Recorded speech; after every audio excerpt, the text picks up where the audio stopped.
I'm JJ Stankovitz here at the NFL Combine with Daniel Jeremiah from NFL.com, NFL Network, and the Move the Sticks podcast. Daniel, thanks for taking the time here. Let's jump right into it. Let's go. You put out your top 50 prospects recently. You had your mock draft 2.0. In that mock draft, you had the Colts taking Missouri offensive lineman Armand Membou with the 14th overall pick. Without kind of getting maybe into the specifics of why you had the Colts taking him, how do you view mock drafts, like right now in the calendar, where it's still pre-free agency, teams are still kind of cross-checking their information? So are they more of like a thought exercise or a, hey, I think this is going to happen in April? I think this is exactly what's going to happen. 32 for 32 before we have free agency, before we know who you lost and who you signed. I just find tremendous value. No, look, to me, it's just, you mentioned it, it's a thought exercise, and it's, okay, if this goes down this road, then what are the, dominoes that could fall after that? And, I think I believe there's value in it as we get through free agency. And you're a team, you can look what's in front of you and say, okay, these are some of the needs they have.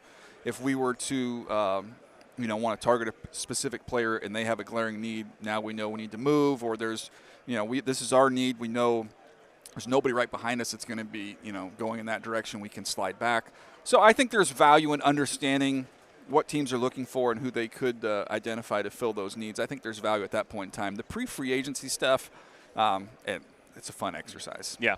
Well, if you put your GM hat on and you're thinking about this Colts team and what this team needs to take that next step in 2025 to try to win the division for the first time since 2014, what's maybe the most important thing you think this Colts team has to accomplish over the next 2 months?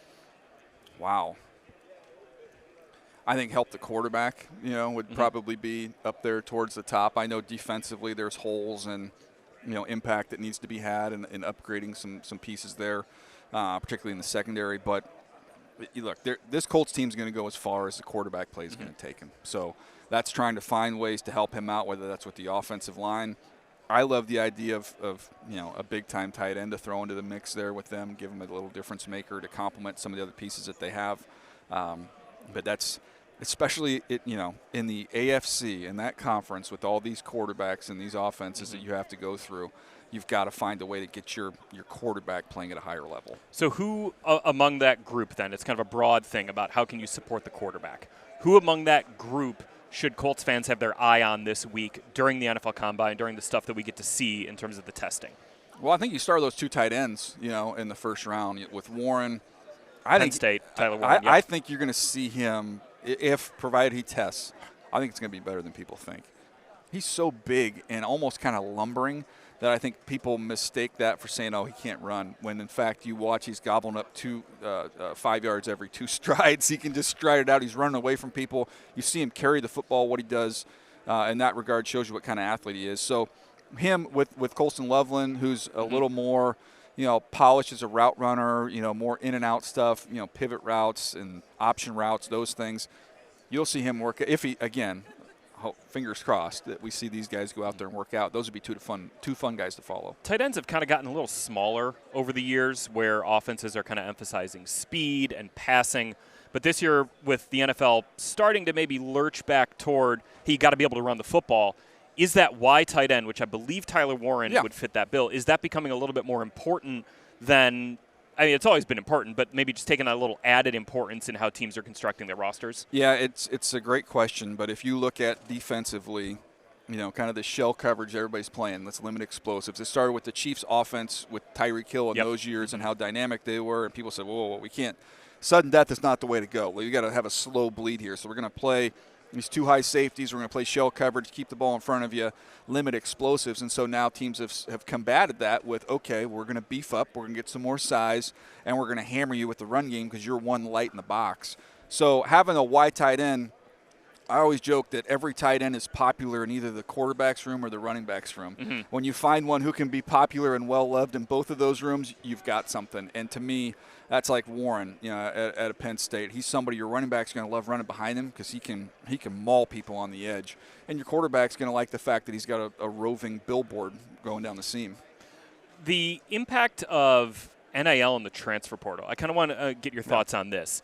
Because you look at the precipitous drop-off of underclassmen declaring. I think it was the lowest number was 99 in the 4 years before NIL became a thing, and then this year I think it was at 73 underclassmen declared. How is that impacting the draft and the readiness of prospects to hop into the NFL immediately if you're getting more experienced players entering the draft? I think it's great. I think it helps. There's a lot of 24, 25-year-olds in this draft, and as there has been the last few years. And people can nitpick and say, okay, well, yeah, but on the second contract, and I'm like, dude, you don't know how general managers think. General managers are worried about next year and the year after and trying to get a contract extension for themselves to kind of keep this train moving.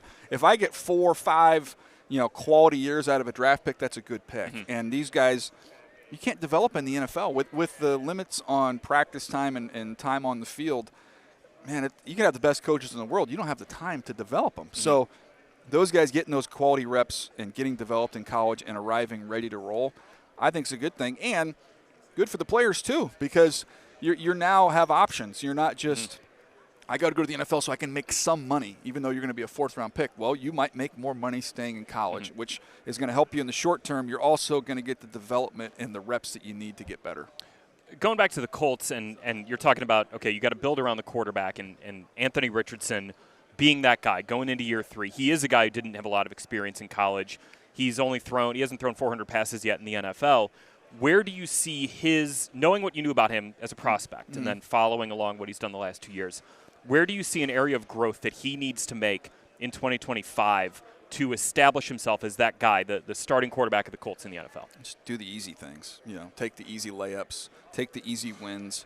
You want to be dynamic, you want to be explosive, but at this point in your development, just take the things that are given to you and make those consistently. And that's why I love the tight end, because he's going to give you so many of those easy completions right over the middle of the field, big targets, first downs, not touchdowns. Just take what the defense is presenting to you and not try and do too much. We can grow once you get that level established.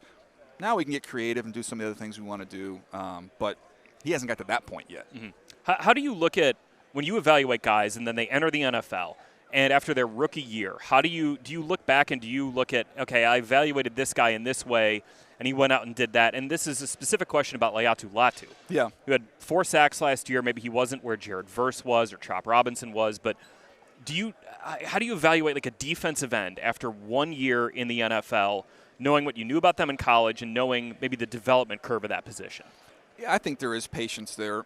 Pass rushers, what you win with in college is so different than what you win with in the NFL. And to me, I think there is a process of learning how they're going to play you, what they're going to take away, and then how you can win. And in the NFL, it's a lot more rush, where you've got to be able to get through someone. If you're going to take high side rushes the whole time, they're going to climb up and get away from you, or the ball's going to be gone. You've got to find a way to win with power through them. You've got to find a way to win on that inside shoulder. So he's got all the feel for it. He's got all the ability to do that. I think it's just getting a chance to get out there and rep it and see it and then know, okay, this worked in college, this doesn't work in the NFL. And I do think that the realignment in college, you're going to see the effect of that, 2-3 years from now, whereas at his time, for the majority of his time, he didn't see high-quality tackles. Now, when you look at it at USC, UCLA, those programs getting a chance to play in the Big Ten and seeing more NFL offensive linemen, not just 1 year, but playing 3 years of going up against NFL linemen, okay, this doesn't work against them. And he got a chance to kind of figure that out last year. That's a really interesting point about the realignment, too, where we talked about NIL and the portal, but also realignment where you've got this bloated SEC, this bloated Big Ten, but that helps evaluation to these guys, 100%. Right? And I would look at realignment in the expanded playoff. I don't think that's given enough credit. But you want to watch players versus as many quality opponents as you can possibly see, especially for offense and defensive linemen, because in years past, you're in the Pac-12, you're an offensive tackle, you might see 2 NFL high-quality edge rushers the whole year. Now you look at the realignment, you might see 4 or 5 during the regular season in your conference, and if your team's good enough to go to the playoffs, you might get 2, 3, 4 more cracks at seeing quality players. All right, well, last one for you here, Daniel. Give me one player on the Colts who you scouted, you evaluated, maybe over the last 2-3 years, who you are very interested and very excited to see what they can do maybe in year 2, year 3 in the NFL.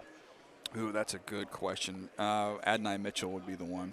Why? Just because the tools are so loud, like they're so impressive, the raw tools, and now I want to see can it all materialize, can it all come together. But there's not many guys who have his combination of size, speed, athleticism.